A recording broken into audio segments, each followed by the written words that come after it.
لێرەدا با لەسەر ئەم خاڵە خۆشەویستانم بوەستین.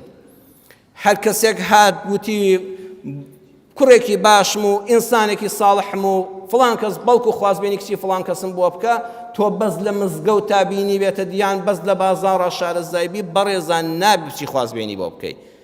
خوازبێنی کچی هەر کەسێکت کرد ئەبێ زۆر وردبی، چوار شتی ئەم کوڕە بزانی، چوار شت. مامۆستا فەرمێ من ئەو چوار شتەم تەواو وەکو ئەولادەکانی خۆم لەو کوڕە باشەدا دەبینی. یەکەم شارەزای دینی بیدین، ئایا دیندارە؟ جا دینداری ئەوە بێدین بێ هەر هیچ بەداخەوە عەمەل نایە. ئەگەر دیندارە ئایا دینداریەکەی بەس ڕواڵەتە یان دینداری ناخ و کردارە؟ هەیە دیندار و مسلمانە بەس بەسەر و سیما کە سەیری دەکەی دەڵێ ئەوە بەڕاستی زمانی ئیمامی عومەری هێناوەتەکایەوە، بەس چوار ڕۆژ لەگەڵی تێکەڵاو بە چناخێکی پیسی هەیە. ئیسلامەتی ڕاستەقینە و دینداری واقعی واد لێ دەکا خەڵکت خۆش دەوێ. ڕقل لە کرداری خراپە، بەڵام ڕقل لە هیچ مرۆڤێک نابێتەوە. بە هەموو جیاوازی خەڵکی ترەوە نەتەوەی خۆشن نەبێ. مرۆڤایەتیت خۆش دەوێ، دینەکەت وا ڕەحمەتت پێیە، بۆنی خۆشت بۆ هەموو خەڵک پێیە. خەشە دینداری سەقەت وەردەگرێ، وای لێ دێ خۆپەرستێکە بەلا تا دەڕوا سەلامت لێ ناکە، هەر نیوەی ئەو خەڵکی لە 190 پێ کافرە. خوا نەخواستە کەس بدەیتە دیندارێکی وا وەکو بێدینەکە سەرگەردانی دەکات، چونکە بەس خۆی پێپەسەندە.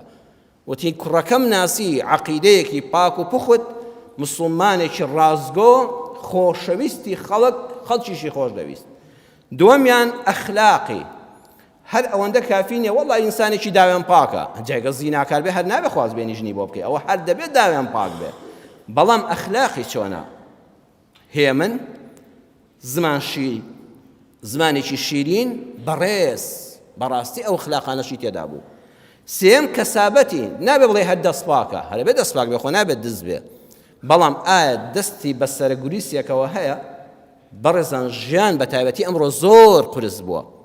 ئەبێ ئەو کەسەی کە ژنی بۆ داوا دەکەی بزانی کەسابەتێکی حەڵاڵی هەیە، ئیشێکی هەیە، کارێکی پێدەکرێت سپێنێ ئەم کچە نەنێرێتەوە ماڵی باوکی هەموو ڕۆژێک قەرز و قۆڵە لەم و نەونەکە دەست بڕ نەبێ. چوارەم کەسایەتی، ئەم کوڕەی کە تۆ داوای ژنی بۆ دەکەی سەنگین و سالارە یان لاسار و دەمشڕە. جا ئەمان ئاسانە، سەیری فەیسبووکی هەر کەسێکە لە فەیسبووکەکە بۆ دەردەکەوێت سالار و سەنگین و قرس و بەڕێزە یان دەمشڕ و لاسارە. هەیە ڕۆژ نێت جنێو بە ئەموو ئەو نەدا، بیناسێ و نەیناسێ، کۆمنتی ناشرینی خۆی هەر دەنووسێ، قسەی خۆی دەکا. ئەوە هەر لە ئێستاوە بە کەڵک نایە، ئەوە کەسایەتیەکی شڕۆڵی هەیە، فشۆڵی هەیە. ئینسانی سەنگین لە فەیسبووکەکەیە بە عومری خۆی بۆ دوژمنەکەشی قەت پێ عەیبە لە پشتەوە کۆمنتێکی ناشرین بنووسێ، دوژمنیشت عەیبە نامەردیە لە پشتەوە کۆمنتی و جنێوێکی بۆ بنووسی، ئەگەر ڕاز دەکەی بەرەو ڕووی بەوە. ئینسانی سەنگین قورسە، ئیسلام وای فێر کردەوە بە غیبەتی ئەزانێ، گەوانەی بە بوختانی ئەزانێ، خۆم عەیبداری دای خوا و خەڵک ناکەم. ئەفەرمێ جا لێرەوە زانیان دەفەرمون ئاوا شارەزای کوڕەکە بووی بچۆ بۆ خوازبێنی بۆی، بەڵام بەڕێزان ئەبێ شارەزای ئەخلاقی ئافرەتەکەش بی، ئەوەشیان زۆر گرنگە. نابێ هەر کوڕەکە باش دەناسی، ئەبێ کچەکەش باش بناسی. بەخوا لەوە خێرتر نییە کوڕ و کچێک لەسەر دەستی جەنابەت بە یەک بگەن، بەڵام دوای وریابی پیاو خراپیت بۆ نەمێنێتەوە. قەت لە کاری خراپا پیاو خراپ نابی، بەس کارەکە هەڵەیە بۆیە دوای ملی تۆ دەگرنەوە. کوڕەکەت باش ناسی و بە هەر چوار سیفەت، بەس بەخوا کچەکە ناناسی.